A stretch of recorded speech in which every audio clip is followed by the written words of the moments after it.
आज हम देखेंगे प्रकाश का परिवर्तन सरल माध्यम से विरल माध्यम। जब प्रकाश किरण वायु माध्यम से कांच में प्रवेश करते हैं तो अभिलंब की ओर झुक जाते हैं उसे।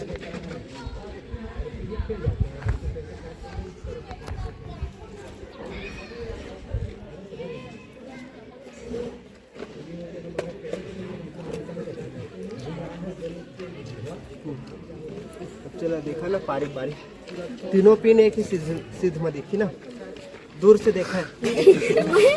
अरे ये लंग से रे ये लंग से तीनों पिन ला देखा कि एक ही सिद्ध में ये रुक नहीं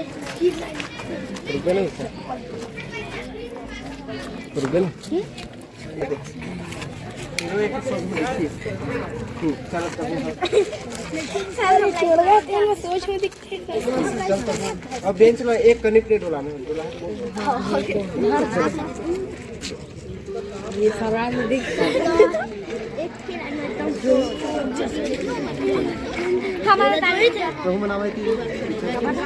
पीछे से आवाज नीचे देख रहे हैं कक्का भी ले दिखता नहीं दिखता बेला देख ये मुंह ला पारी पारी कुकुर नहीं तो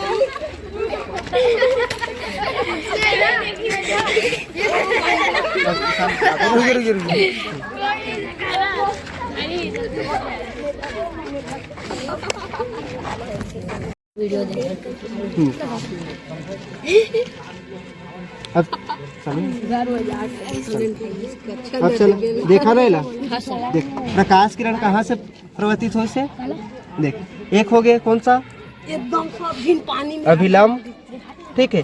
ये मेरे कौन सा प्रकाश किरण सर दे नाम सकल देखा प्रकाश किरण बोल सकता था या आपतित प्रकाश किरण, ठीक है। तो देखा जो प्रकाश किरण रहेगी कौन सा आपतित हो कौन सा सरल माध्यम से विरल माध्यम कांच में, ठीक है। तो कौन सा परिवर्तित कहाँ होना रही कि सोच जाना रही, लेकिन कहोगे कि ये अभिलंब की ओर कहोगे थोड़ा सा प्रकाश के परिवर्तन के बाद कहोगे झुक गए प्रकाश किरण, ठीक है। तो बोल सका था कि आपतित किरण आई और परिवर्तन किरण आर कार्य थे बराबर, ठीक है। मेरा नाम राखी कौशिक है, मैं कक्षा 10वीं की छात्र हूँ। हमने आज परावर्तन के नियम का सत्यापन किया। परावर्तन के दो नियम होते हैं, आपतन कोण व परावर्तन कोण दोनों का मान बराबर होते हैं। दूसरा अभिलंब, परावर्तन कोण, आपतन कोण तीनों एक ही तरह है। परावर्तन के नियम को सत्यापन करने के लिए हमने एक समतल दर्पण ए में लिया जिसपे पी आर अभिलंब लिया। पी के मध्य 30 अंश का चांदे की सहायता से 30 अंश का कोण खींचा जिसे स्केल के सहायता से रेखा खींचा। इस पे दो पिन लिए P1 व P2। फिर दूसरी ओर पिन P3 व P4 लिए जिसे समतल दर्पण से देखा तो इसके सिद्ध पिन को ऐसे गड़ाए कि दोनों चारों एक ही सिद्ध थे। फिर पिन को निकाल दिया। फिर इसके बाद इसे चांदे की सहायता से नापा तो दोनों का मान बराबर था। फिर स्केल के सहायता से रेखा खींचा जिससे यह सिद्ध होता है कि आपतन कोण और परावर्तन कोण का मान सदा बराबर होता है। मेरा नाम राखी कौशिक है, मैं कक्षा 10वीं की छात्रा हूँ। आज हमने पुष्प का विच्छेदन किया जिसमें हमने देखा कि पुष्प के 4 भाग होते हैं। पहला बाह्य दल पुंज जो पुष्प को सहारा प्रदान करते हैं, दूसरा दल पुंज जो भौरे को आकर्षित करते हैं, तीसरा पुमंग के 3 भाग होते हैं, परागकोश, परागकण और योजी पुष्प के द्वारा जुड़े होते हैं। फिर जायांग, चौथा भाग जायांग है। जायांग के 3 भाग होते हैं, अंडाशय, वर्तिकाग्र, वर्तिका।